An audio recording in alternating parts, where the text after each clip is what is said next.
Hello बच्चे, कैसे आप सब लोग हैं? बढ़िया हैं? ठीक है बच्चे, आज आप लोगों का मैं एक नया चैप्टर स्टार्ट करने वाला हूं, जिस चैप्टर का नाम है dissolution of partnership form. Right, dissolution of partnership form, या उसे हम लोग सिंपल भाषा में डिसोल्यूशन ऑफ फर्म के भी नाम से जाना जाता है।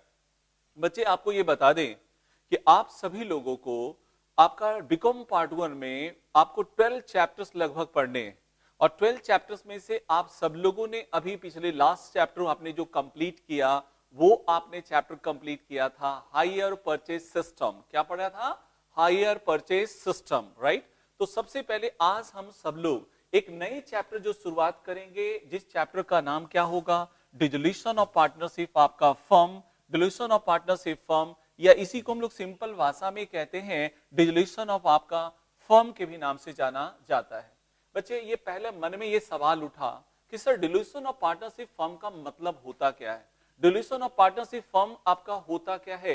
ये बात सबसे पहले आपको जानना पड़ेगा, समझना पड़ेगा। राइट, तो बच्चे इसको मैं आपको चैप्टर को मैं तोड़ के पहले समझा रहा हूं। Dissolution of partnership firm, dissolution of partnership firm आप देख रहे हैं मेनली आपका 3 वर्ड्स का कॉम्बिनेशन है। एक आपका डिसोल्यूशन, दूसरा आपका पार्टनरशिप, और तीसरा आपका फर्म। राइट, तो डिसोल्यूशन मींस क्या होना? ब्रेकअप आना। जस्ट आपका क्या हुआ? ब्रेकअप आना या डिसॉल्व करना, हमारा डिसकंटिन्यूअस। राइट, तो ये हमारा जो है डिसकंटिन्यूअस आपका होना। ठीक है, ये देखो आपका डिसकंटिन्यूटी, आपका डिसकंटिन्यूअस होना, या तो आपका ब्रेकअप्स आना। राइट, तो जब आपका ये आपका डिसोल्यूशन का मतलब होता है कि पहले से जो हमारा संबंध चलता आ रहा था उसमें डिसकंटिन्यूटी आना, उसमें ब्रेकअप आना ही कहलाता है डिसोल्यूशन। क्या कहलाता है? डिसोल्यूशन।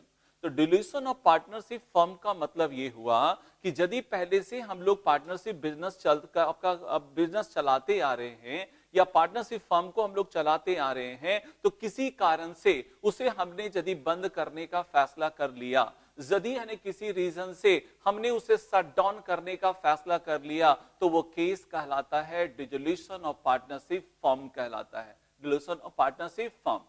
बच्चे एक बात याद रखिएगा, डिसोल्यूशन ऑफ पार्टनरशिप और डिसोल्यूशन ऑफ पार्टनरशिप फर्म में आसमान जमीन का फर्क है। राइट, तो डिसोल्यूशन ऑफ पार्टनरशिप और डिसोल्यूशन ऑफ पार्टनरशिप फर्म में दोनों में काफी डिफरेंसेस है। राइट सर, क्या डिफरेंसेस है ये तो मुझे पहले बता दीजिए कि डिसोल्यूशन ऑफ पार्टनरशिप का मतलब क्या होता और डिसोल्यूशन ऑफ पार्टनरशिप फर्म का मतलब क्या होता। हाँ बच्चे, सबसे पहले मैं यही बताने वाला हूं, लेकिन इस बात को बताने से पहले सबसे पहले मैं आपको बताना चाहूंगा कि सर पार्टनरशिप डीड होता क्या है।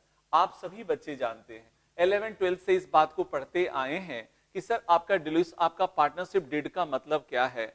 जब भी कोई पार्टनरशिप बिजनेस एस्टैब्लिश किए जाते हैं, तो बहुत सारे पार्टनर्स मिलकर के बहुत सारी बातों पे, टर्म्स एंड कंडीशन पे आपका एग्रीमेंट्स करते हैं, सहमति जताते हैं। तो आपका वह पेपर या वह डॉक्यूमेंट जिसपे पार्टनर्स मिलकर करके अपना कॉमन सहमति जताते हैं, या आपका कॉमन पॉइंट्स पे आने के यहाँ पे क्या होते हैं, सहमत होते हैं, तो सारे पे आपका बातचीत, तो सारे आपके टर्म्स एंड कंडीशन हम लोग एक पेपर में, एक डॉक्यूमेंट्स में नोट कर लेते हैं। उसी पेपर या डॉक्यूमेंट्स को हम लोग कहते हैं पार्टनरशिप डीड के नाम से जानते हैं। पार्टनरशिप डीड का दूसरा नाम भी है बच्चे आपका, इसे हम लोग आपका पार्टनरशिप डीड का दूसरा नाम होता है कॉन्स्टिट्यूशन ऑफ पार्टनरशिप भी कहा जाता। क्या कहा जाता? कॉन्स्टिट्यूशन ऑफ पार्टनरशिप भी कहा जाता, और चार्टर ऑफ पार्टनरशिप भी कहा जाता है। राइट, तो कहता है पार्टनरशिप डीड में बच्चे, पार्टनरशिप डीड में जितने सारे टर्म्स एंड कंडीशन की बातें चर्चा है, मान ली 4 पार्टनर है, तो 4 का आपका पूरा का पूरा फुल एड्रेस विथ नाम, क्या आपका कौन कितना कैपिटल लगाया, क्या प्रॉफिट एंड लॉस का रेशियो क्या होगा, इंटरेस्ट ऑन कैपिटल मिलेगा या नहीं मिलेगा, आपका ड्राइंग करने का अधिकार होगा या नहीं होगा, या इंटरेस्ट ऑन ड्राइंग्स लिए जाएंगे या नहीं लिए जाएंगे। राइट, तमाम तरह की बातें, बुक्स ऑफ अकाउंट कौन मेंटेन करेगा, किसका क्या रिस्पॉन्सिबिलिटी है, ये सारी बातें एक पार्टनरशिप डीड में क्या होता है, लिखा हुआ होता है। राइट, तो बच्चे कहता है कि किसी भी कारण से आपके पार्टनरशिप डीड में यदि कोई चेंजिंग आता है, पार्टनरशिप डीड में यदि कोई परिवर्तन होता है, तो उस केस को हम लोग क्या कहते हैं, डिसोल्यूशन ऑफ पार्टनरशिप कहते हैं। डिसोल्यूशन ऑफ पार्टनरशिप का मतलब कदापि नहीं है कि बिजनेस का बंद हो जाना, पहले डिसोल्यूशन ऑफ पार्टनरशिप का मतलब यह हुआ कि पहले से जो मेरे बिजनेस चलते आ रहे थे, जो मेरे पहले से रिलेशनशिप था, उसमें क्या आना, ब्रेकअप होना, उसमें क्या हुआ, परिवर्तन होना ही कहलाता है डिसोल्यूशन ऑफ पार्टनरशिप कहलाता। डिसोल्यूशन ऑफ पार्टनरशिप का मतलब कदापि नहीं होता कि मेरा बिजनेस बंद हो गया। डिसोल्यूशन फर्म का मतलब होता है बिजनेस का बंद हो जाना, हमारा बिजनेस का शट डाउन हो जाना, हमारा डिसोल्यूशन ऑफ पार्टनरशिप फर्म कहलाता है। लेकिन बच्चे, डिसोल्यूशन ऑफ पार्टनरशिप हमारा का मतलब यह हुआ कि पहले से जो समझौता था, जो पहले से संबंध थे, उसमें परिवर्तन आना, लेकिन मेरा बिजनेस का बंद होना आपका नहीं माना जा सकता है। राइट? तो आपका किसी भी कारण से, कारण मेरे बहुत सारे हो सकते हैं, कारण मेरा हो सकता है क्या कि आपका पहला कारण हमारा बच्चे हो सकता है कि मान ले पहले से 4 पार्टनर थे, एक नया पार्टनर हमारे फर्म में क्या हो गया, शामिल हो गया। नया पार्टनर हमारे फर्म में शामिल हो गया, स्वाभाविक है पुराना डीड हमें कैंसिल करना पड़ेगा और फिर से एक नया डीड मुझे क्या होगा, तैयार करना पड़ेगा। राइट? तो मुझे पुराना डीड आपका कैंसिल करना पड़ेगा और नया डीड फिर से क्या होगा, तैयार करना पड़ेगा। तो यह केस कहलाएगा क्या, डिसोल्यूशन ऑफ पार्टनरशिप कहलाएगा। जब जब हमारे पार्टनरशिप डीड में परिवर्तन होगा, पुराना पार्टनर डीड हमारा कैंसिल होगा और नया पार्टनर हमारा, आपका पार्टनरशिप डीड हमारा तैयार होगा, तो वैसा हर केस में, हर वैसा एक्शन में हम लोग क्या बोलेंगे, डिसोल्यूशन ऑफ पार्टनरशिप बोलेंगे। मान ली 4 पार्टनर थे, एक नया पार्टनर हमारे फर्म में शामिल हो गया, तो इस केस को बोलेंगे डिसोल्यूशन ऑफ पार्टनरशिप बोलेंगे। क्या बोलेंगे, डिसोल्यूशन ऑफ पार्टनरशिप बोलेंगे। लेकिन बच्चे मान ली 4 पार्टनर थे, एक पार्टनर छोड़ करके फर्म हमारा चला गया, एक पार्टनर छोड़ के चला गया, तो भी हमारे पार्टनरशिप डीड में क्या होगा, परिवर्तन करना पड़ेगा। आपका मुझे नया डीड तैयार करना पड़ेगा, पुराने डीड को कैंसिल करना पड़ेगा। तो यह केस हमारा क्या कहलाएगा, डिसोल्यूशन ऑफ पार्टनरशिप कहलाएगा। मान लीजिए प्रॉफिट एंड लॉस का रेशियो चेंज किया गया, आपका प्रॉफिट एंड लॉस का रेशियो चेंज करना पड़ा। राइट? तो ये आपका प्रॉफिट एंड लॉस का रेशियो चेंज करना पड़ा। सवाल मन में उठता होगा कि सर कब आपका किस किस केसेस में हमारा आपका डिसोल्यूशन ऑफ पार्टनरशिप होता है। मैं अभी यहां पे बताता हूं बच्चे, कौन कौन से कारण ऐसे हैं कि जहां पे डिसोल्यूशन ऑफ पार्टनरशिप हमें होता है। नंबर 1 क्या है, यदि admission of a new partner, यदि कोई नया पार्टनर हमारे फर्म में शामिल होगा तो पुराना डीड कैंसिल करना पड़ेगा, नया डीड क्या होगा, तैयार करना पड़ेगा। राइट? फिर हमारा यदि आपका रिटायरमेंट ऑफ ए पार्टनर, पहले से 5 पार्टनर थे, 4 पार्टनर थे, एक पार्टनर छोड़ करके चला गया, तो उस केस को हम लोग क्या बोलेंगे, रिटायरमेंट ऑफ ए पार्टनर बोलेंगे। Right? Retirement of A partner होगा, इसका मतलब पुराना डीड कैंसिल होगा, नया डीड हमारा तैयार होगा। जब जब पुराना डीड कैंसिल होगा, नया डीड तैयार करना पड़ेगा। ऐसा हर केस को, ऐसा हर एक्शन को हम लोग क्या बोलेंगे, डिसोल्यूशन ऑफ पार्टनरशिप बोलेंगे। ओके? बिजनेस बंद, डिसोल्यूशन ऑफ पार्टनरशिप में बच्चे आपका बिजनेस का आपका बंद होना जरूरी क्या है, नहीं है। राइट? आपका उसके बाद डेथ ऑफ ए पार्टनर, मान ले पहले आपका कोई पार्टनर का डेथ हो जाता है, तो स्वाभाविक है कि पुराना डीड कैंसिल करना पड़ेगा, नया डीड क्या होगा, तैयार करना पड़ेगा। राइट? तो ये आपका डेथ ऑफ ए पार्टनर भी जो है हमारा डिसोल्यूशन ऑफ पार्टनरशिप ही कहलाएगा। या मान लीजिए कि कोई एक पार्टनर पागल हो गया हो, दिवालिया हो गया हो, आपका एक पार्टनर पागल हो गया, दिवालिया हो गया, फिर भी हमारा पार्टनरशिप बिजनेस क्या होगा, चलता रहेगा, चलता रहेगा। तो ये केस हमारा क्या कहलाएगा, डिसोल्यूशन ऑफ पार्टनरशिप आपका कहलाएगा। Right? Change in profit sharing ratio, आपका यदि पहले से 4:3:2:1 का रेशियो था, अब इक्वली रेशियो में हो गया, स्वाभाविक है सर पुराने डीड कैंसिल करने पड़ेंगे, नया डीड फिर से क्या होगा, तैयार करना पड़ेगा। नया डीड फिर से क्या होगा, तैयार करना पड़ेगा। तो मैंने बच्चे रीजन बताया, मैंने कारण बताया कि कब कब सर है कि डिसोल्यूशन ऑफ पार्टनरशिप होगा। मतलब हमारा जब आपका, यदि आपका किसी भी कारण से, इतने सारे कारण मैंने बताए, किसी भी कारण से यदि पुराना डीड कैंसिल करना पड़े और फिर से नया डीड तैयार करना पड़े,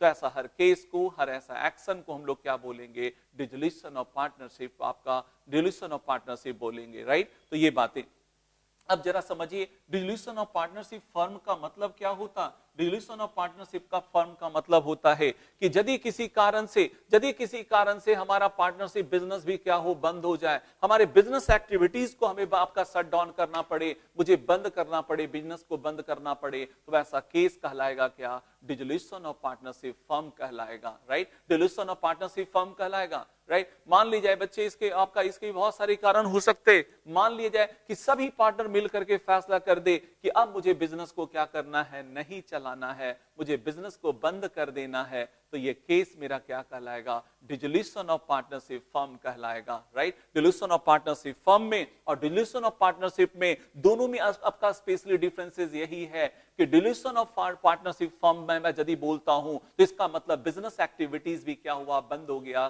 क्लोज हो गया, हमारे बिजनेस शटर आपका शट डाउन हो गए। लेकिन डिसोल्यूशन ऑफ पार्टनरशिप में जब मैं बोलता हूं तो इसका मतलब है ये बंद, आपका बिजनेस का बंद होना कोई जरूरी क्या है, नहीं है, बिजनेस मेरा कंटिन्यू क्या हो रहा है, चलता जा रहा है, चलता जा रहा है, राइट। हाँ, आपका पहले से जो मेरा आपका डिड था वो फिर से नया डिड क्या होगा, तैयार करना पड़ेगा, इसका मतलब ये हुआ, right. Dissolution of partnership firm जो है वो मेनली दो प्रकार के होते हैं। कितने प्रकार के होते हैं, दो प्रकार के होते हैं। एक नंबर 1 कहलाता है डिसोल्यूशन ऑफ पार्टनरशिप फर्म, आपका डिसोल्यूशन ऑफ पार्टनरशिप फर्म आपका क्या कहलाता है, फर्स्ट कहलाता है, और दूसरा हमारा क्या कहलाता है, डिसोल्यूशन ऑफ पार्टनरशिप हमारा सेकंड कहलाता है। फिर मन में आपका सवाल उठा कि sir dissolution of partnership firm हम फर्स्ट किसे कहेंगे, डिसोल्यूशन ऑफ पार्टनरशिप फर्म हम सेकंड किसे कहेंगे। आप सब लोग ये जानना चाहते हैं, समझना चाहते हैं, तो बच्चे मैं ये आपको बताना भी चाहता हूं कि यदि किसी कारण से बिजनेस को हमें बंद करना पड़े, बिजनेस को शट डाउन करना पड़े,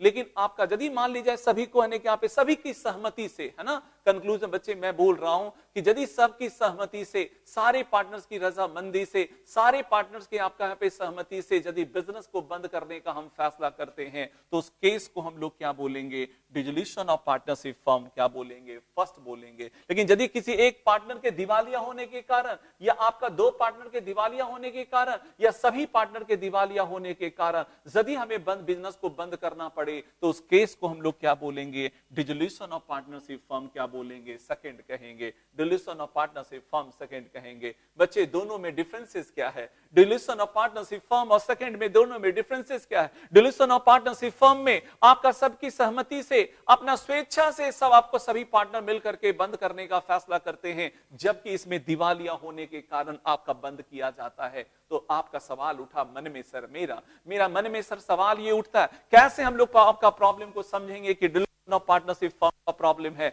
या कैसे हम लोग समझेंगे कि dissolution of partnership firm second का प्रॉब्लम है। बच्चे इसके लिए समझना बहुत बहुत आसान होता है। यदि आपके क्वेश्चन में लिखा हुआ रहेगा कि आप कहने कि यहाँ पे पार्टनरशिप हमारा बंद कर दिया गया, लेकिन वो आपका पार्टनरशिप बंद किया गया, और लेकिन यदि उसमें चर्चा हो इस बात का कि किसी पार्टनर का दिवालिया हुआ, तो दिवालिया होने के कारण यदि पार्टनरशिप बंद होगा तो वो dissolution of partnership firm second कहलाएगा। लेकिन यदि आपका पार्टनर के दिवालिया का चर्चा नहीं रहेगा तो वो, लेकिन बंद आपका बिजनेस किया जाएगा, तो वो मेरा डिसोल्यूशन ऑफ पार्टनरशिप क्या कहलाएगा, फर्स्ट कहलाएगा। क्या ये बातें सबको समझ में आई? या ओके बच्चे, तो ये कंक्लूजन आप लोग आपका क्या समझे? बच्चे आप लोगों ने समझा, इस बात का मीनिंग समझा कि सर आपका कंक्लूजन ये निकला कि सर किसी भी कारण से यदि हमारा पार्टनरशिप आपका बंद करने का फैसला कर दिया जाता है और हमारे बिजनेस एक्टिविटीज को क्लोज कर दिया जाता है, तो इस घटना को हम लोग क्या बोलेंगे, डिसोल्यूशन ऑफ पार्टनरशिप फर्म कहेंगे। क्या कहेंगे बच्चे? डिसोल्यूशन ऑफ पार्टनरशिप फर्म कहा जाता है, राइट। अब डिसोल्यूशन ऑफ पार्टनरशिप फर्म भी दो प्रकार का, dissolution of partnership firm first and dissolution of partnership firm आपका क्या होगा, सेकंड, राइट। तो यदि स्वेच्छा से, यदि सहमति से, आपसी रजामंदी से सारे पार्टनरों मिलकर के बिजनेस को बंद करने का फैसला करता है तो dissolution of partnership firm first कहलाता है। और डिसोल्यूशन आपका यदि किसी एक पार्टनर के दिवालिया होने के कारण या सभी पार्टनर के दिवालिया होने के कारण यदि बिजनेस हमारा बंद करना पड़े तो उस केस को हम लोग डिसोल्यूशन ऑफ पार्टनरशिप क्या बोलेंगे, सेकंड बोलेंगे, राइट। तो सर ये बातें आपको समझ में आ गया होगा। लेकिन एक बात बड़ा इंपॉर्टेंट है बच्चे, एक आपका जितने सारे डिसोल्यूशन ऑफ पार्टनरशिप फर्म होगा, जितने सारे डिसोल्यूशन ऑफ पार्टनरशिप फर्म होगा, वो सभी केस में डिसोल्यूशन ऑफ पार्टनरशिप होगा, लेकिन सारे डिसोल्यूशन ऑफ पार्टनरशिप के केस में डिसोल्यूशन ऑफ फर्म क्या होगा, नहीं होगा। क्या आपने ये बात जो मैंने बोला ये बात समझ में आई, राइट। यदि बिजनेस को हम बंद करते हैं तो बिजनेस तो बंद हो गया, तो उस केस में तो हर हाल में हमारा क्या हुआ, पुराना डीड हमारा रहे या आपका ना रहे उससे क्या फर्क पड़ता है। यदि बिजनेस एक्टिविटीज बंद हो गया तो ऑटोमेटिकली डिसोल्यूशन ऑफ पार्टनरशिप हो जाएगा, लेकिन आपका हर डिसोल्यूशन ऑफ पार्टनरशिप में क्या होगा, फर्म हमारा बंद नहीं होगा। जैसे पहले से 4 पार्टनर थे, एक नया पार्टनर हमारा शामिल हुआ, स्वाभाविक है डिड तो मेरा कैंसिल हो गया, लेकिन क्या मेरा बिजनेस बंद हो गया क्या? नहीं सर, मैंने तो बिजनेस कंटिन्यू रखा। तो आपको ये बात समझ में आ गई होगी कि दोनों के बीच में डिफरेंसेस क्या होता है, राइट। तो बच्चे चलो अब हम इसके बाद आपको मैंने बता दिया इतना डिल्यूशन ऑफ पार्टनरशिप फर्म और डिल्यूशन ऑफ पार्टनरशिप सेकंड का मतलब मैंने बता दिया। अब मन में ये सवाल उठता है, सर आपको इसके रीजन को भी मैंने बच्चे बता दिया, इसके रीजन को भी मैंने आपको बता दिया कि क्यों आपका कितने सारे कारण हैं डिल्यूशन ऑफ पार्टनरशिप का आपका होने का, ये मैंने आप सभी को बता दिया। ये बच्चे ये आप लोगों को पीडीएफ फॉर्म में आपको मटेरियल भेजा जा चुका है, आपके ऐप पे ये आपका क्या हुआ अपलोड किया जा चुका है। ये सारे मटेरियल्स जो है आपको यहाँ पे वहां पे अपलोड किया गया है, इसको क्या करेंगे डाउनलोड करेंगे और डाउनलोड कर करके प्रिंट आप क्या होंगे निकाल सकते हैं, राइट बच्चे। अब जरा देखिए modes of dissolution of partnership form मैंने लिखा है, ये आप लोगों के नॉलेज के लिए केवल मैंने लिखा है, ये थ्योरेटिकल नॉलेज के लिए आपको मैंने लिखा है, तो इसको आप सिर्फ है यहाँ पे पढ़ेंगे। ये सब बातें जो है ये सब थ्योरेटिकल बातें हैं जो कि आपका लोग है कि 11th में इसे क्या होते हैं पढ़ चुके रहते हैं, राइट। ये आपका मैंने उसको थ्योरेटिकल आपको स्टडी के लिए केवल मैंने वहां पे लिखा है। लेकिन अब जो सवाल हमारा उठा, सर जब हमारा फर्म बंद हो जाएगा, तो जब हमारा फर्म बंद हो जाएगा तो सब हम बुक्स ऑफ अकाउंट्स को क्या करेंगे, कैसे मेंटेन करेंगे, वही तो हमें सीखना है। ये चैप्टर में आपका पढ़ने और पढ़ाने का मकसद क्या है कि यदि कोई पार्टनरशिप फर्म हमें शट डाउन करना पड़े, बंद करना पड़े, तो उसका बुक्स ऑफ अकाउंट कैसे मेंटेन किया जाता है, वही बातें हमें यहाँ पे क्या करना है, जानना है, सीखना है, राइट बच्चे। ओके, तो भाई सवाल मन में ये उठा कि सर आपका डिल्यूशन ऑफ पार्टनरशिप फर्म हमें कि आपका कैसे हम लोग बुक्स ऑफ अकाउंट मेंटेन करेंगे, इसी के बारे में आप सब लोग को जानना है, समझना है। तो बच्चे सबसे पहले आपको मैं एक बात बता दूं, जब भी आपका डिल्यूशन ऑफ पार्टनरशिप होगा तो जिस डेट को पार्टनरशिप हमारा फर्म डिसॉल्व होगा उस डेट का बैलेंस शीट होना क्या है, जरूरी है। यदि आपके क्वेश्चन में आपका डिसोल्यूशन डेट का बैलेंस शीट दिया हुआ नहीं रहेगा तो डिसोल्यूशन डेट का आपका बैलेंस शीट क्या होगा, बनाना पड़ेगा। इसका मतलब ये हुआ कि इस चैप्टर में मेनली आपको कितने सारे आपका प्रॉब्लम मिलेंगे, 2 टाइप्स ऑफ आपको प्रॉब्लम मिलने वाला है। एक आपका तो वैसा प्रॉब्लम जो डिसोल्यूशन डेट का बैलेंस शीट दिया हुआ रहेगा, 95% प्रॉब्लम में डिसोल्यूशन डेट का बैलेंस शीट क्या होगा, दिया हुआ रहेगा, और उसी से मुझे कहेगा बुक्स ऑफ अकाउंट्स आप क्या कीजिए, बनाइए, बुक्स ऑफ अकाउंट्स आप बनाइए। ऐसा आपको बोलेगा नेसेसरी लेजर अकाउंट बनाइए। अब नेसेसरी लेजर अकाउंट में क्या क्या होता है, हम ये सारी बातें आप लोगों से चर्चा करेंगे। लेकिन बच्चे सबसे पहले तो ये हम लोग जाने कि सर आपका करना क्या है, मुझे आपका किस टाइप्स के प्रॉब्लम मिलेंगे, ये तो पहले मैं आपको बता दूं। तो प्रॉब्लम आपको 2 प्रकार का मिलेगा, एक डिसोल्यूशन डेट का बैलेंस शीट दिया हुआ रहेगा और एक डिसोल्यूशन डेट का बैलेंस शीट दिया हुआ क्या होगा, नहीं रहेगा। तो जब डिसोल्यूशन डेट का बैलेंस शीट नहीं रहेगा तो सबसे पहले हम आपका उस डेट का डिसोल्यूशन डेट का बैलेंस शीट हमें क्या होगा, बनाना पड़ेगा, राइट। तो यहाँ पे डिसोल्यूशन और डेट आपका यदि डिसोल्यूशन डेट का बैलेंस शीट नहीं रहेगा तो दिए गए इंफॉर्मेशन से हम लोग पहले बैलेंस शीट क्या करेंगे, बनाएंगे, तब हमारा बुक्स ऑफ अकाउंट क्या होगा, बनेगा। तो बच्चे ये तो 5% की बात है, हम तो पहले बात करेंगे 95% की बात करेंगे, जिस केस में क्या रहेगा, डिसोल्यूशन डेट का हमारा बैलेंस शीट क्या रहेगा, दिया हुआ रहेगा, डिसोल्यूशन डेट का बैलेंस शीट दिया हुआ रहेगा। सवाल ये उठा कि सर हम लोग बनाएंगे कैसे, हम लोग आपका क्या क्या बनाएंगे, हम लोग का प्रक्रिया क्या होगा। बच्चे प्रक्रिया क्या होगा, ये सारी बातें मैं अभी आपको बताने वाला हूं। आप बताओ, जैसे डिसोल्यूशन डेट का हमारा जब बैलेंस शीट दिया हुआ रहेगा, हम जैसा कि जान रहे हैं, जैसा आपको मैंने अभी बताया कि हमें बिजनेस को क्या करना है, शट डाउन कर देना है, हमें बिजनेस को क्या करना है, बंद कर देना है। तो हम एज एक आपका लिक्विडेटर को अपॉइंट करेंगे, हम एक आपका व्यक्ति को अपॉइंट करेंगे जो मेरे सारे आपके बिजनेस को क्या करे, बंद करने के प्रोसेस को हमारा सेटल कर दे, राइट। तो उसे हम लोग लिक्विडेटर बोलते हैं। क्या बोलते हैं बच्चे, लिक्विडेटर। क्या ये मुफ्त में काम करेगा, क्या नहीं सर, पैसा लेगा। आप है कि पैसा लेगा तो मैं पैसे भी दूंगा उसे, राइट। तो बच्चे होगा क्या कि अब सवाल उठा सर उसका रिस्पॉन्सिबिलिटी काम क्या होगा, तो उसका काम ये होगा बच्चे कि आपका उसका काम ये होगा कि सबसे पहले आपका जो बैलेंस शीट हमारा दिया हुआ है उसके सारी संपत्तियों का और सारे आपका लायबिलिटीज का क्या करेगा, एक लिस्ट बनाएगा। जितने सारे एसेट्स रहेंगे, लायबिलिटीज रहेंगे, सभी का एक एक करके लिस्ट बनाएगा और सारे एसेट्स को क्या करेगा, वो बेचेगा। सारे एसेट्स को क्या करेगा, बेचेगा एक एक, और वैसे लोगों को ऑक्शन करेगा, नीलाम करेगा कि ताकि ज्यादा से ज्यादा उसका पैसा मिले, राइट। आपका स्वाभाविक है, क्या मुझे किसी से रिश्ता है, क्या नहीं, मुझे जो ज्यादा पैसे देंगे मैं तो उसी के लिए इसको अपॉइंट किया हूं लिक्विडेटर को, कि भैया मेरे आने के यहाँ पे आप जानते हैं सारे काम हम लोग तो अपने खुद नहीं कर सकते। इसलिए आप लोग प्रैक्टिकल लाइफ में भी तो देखते होंगे ना कि जमीन जायदाद जब बेचना होता है तो हम लोग ब्रोकर को अपॉइंट करते हैं, ब्रोकर का कंसल्ट करते हैं। क्यों? क्योंकि झूठ सच वही करता है। किसी जमीन का वैल्यू कई गुना बढ़ा करके पेश करता है, या आपका यदि किसी को आपका खरीदना रहेगा तो उसमें डिमेरिट दिखाएगा, और यदि किसी को बेचना रहेगा तो उसमें बहुत बड़ा बड़ा मेरिट बता करके क्या होगा, महंगे दर पे बेचना। तो ये काम होता है आपका ब्रोकर का, जिसके आप लोग सिंपल भाषा में दलाल के भी नाम से जानते हैं, राइट। तो हम आपका क्या करेंगे, एक लिक्विडेटर को मैंने अपॉइंट किया, इसीलिए मैंने उसको अपॉइंट किया कि ये मेरे सारी संपत्तियों का कीमत क्या होगा वो ज्यादा से ज्यादा दिलवाने का काम करेगा, राइट बच्चे।